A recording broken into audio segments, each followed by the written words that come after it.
Brought to you by KR Mangalam University.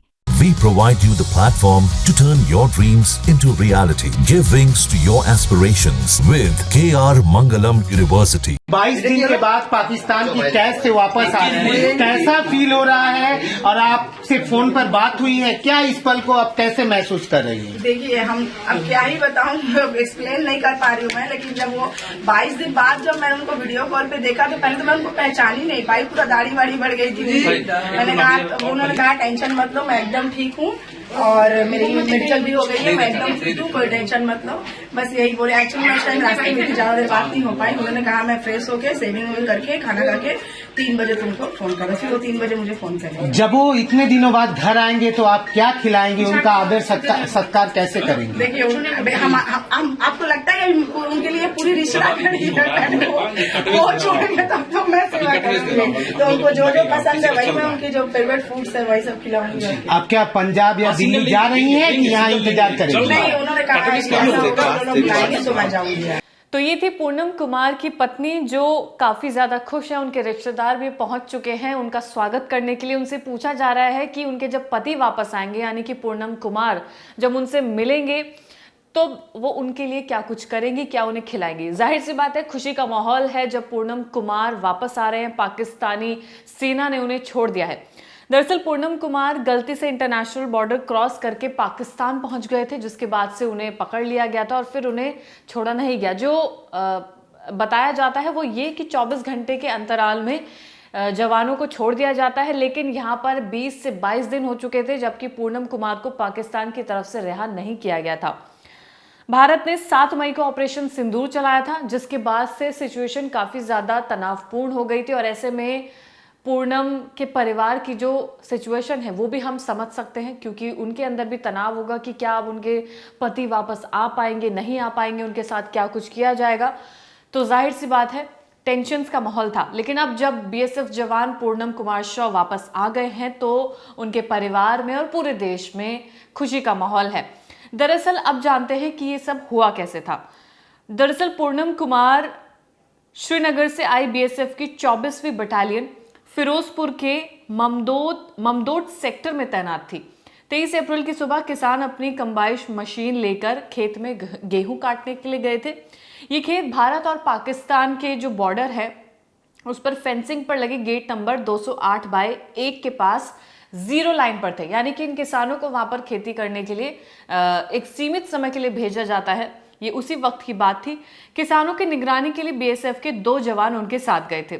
इसी समय जवान पीके शॉ की तबीयत थोड़ी सी उन्हें खराब लगने लगी। वो पेड़ के नीचे बैठने के लिए चले गए, लेकिन जो वो पेड़ था वो बॉर्डर के पार था। तभी पाकिस्तानी रेंजर्स उन्हें घेर कर उन्होंने पकड़ लिया और उनके हथियार भी उनसे छीन लिए गए। यानी कि जब किसान खेती करने के लिए जा रहे थे बॉर्डर पर, उस वक्त 2 बीएसएफ के जवान गए, उनमें से पीके शॉ भी वहां पर मौजूद थे। लेकिन क्योंकि इनकी नई नई ज्वाइनिंग हुई थी, इन्हें इस बारे में इतनी नहीं पता था कि किस जगह पर बॉर्डर खत्म हो रहा है। तो ये जब पेड़ की छांव लेने के लिए गए, जब इनको तबीयत इनकी खराब हो रही थी, तो ये पेड़ के नीचे बैठते हैं, तब इन्हें एहसास होता है कि ये पाकिस्तानी बॉर्डर के अंदर घुस चुके हैं। जैसे ही बीएसएफ के बड़े अफसरों को जवान पीके शॉ के पाकिस्तानी रेंजर्स द्वारा पकड़े जाने की खबर मिलती है, वो तुरंत वहां पर पहुंचते हैं और मौके पर ही पाकिस्तानी रेंजर्स से बातचीत शुरू करते हैं। उन्हें बताया गया है कि जवान कुछ दिन पहले ट्रांसफर होकर आए हैं, उसे 0 लाइन का नहीं पता था, वो गलती से 0 लाइन क्रॉस कर गया। उसे रिहा करने के लिए कहा गया, मगर पाकिस्तानी रेंजर्स ने नहीं सुना और वो उन्हें अपने साथ ले गए। जवान पीके शॉ की रिहाई के लिए भारत की ओर से लगातार फ्लैग मीटिंग भी की गई।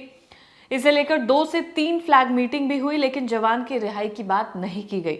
तब बीएसएफ के director general DG Daljit Singh Chaudhary ने केंद्रीय गृह सचिव गोविंद मोहन से भी इस बारे में बातचीत की, लेकिन तब भी बात नहीं बनी।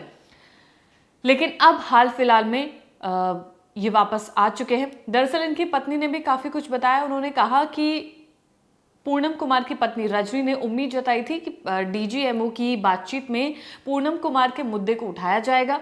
उन्होंने कहा था कि जब भारतीय सेना ने 3 मई को एक पाकिस्तानी रेंजर को राजस्थान में हिरासत में लिया, तब लगा था कि शायद उनके पति को भी छोड़ दिया जाएगा, लेकिन नहीं छोड़ा गया। रजनी ने बताया कि पश्चिम बंगाल के मुख्यमंत्री ममता बनर्जी ने रविवार को उन्हें फोन भी किया और कहा कि उनके पति को वापस लाने की बातचीत चल रही है और जल्द ही उन्हें मदद का आश्वासन दिया।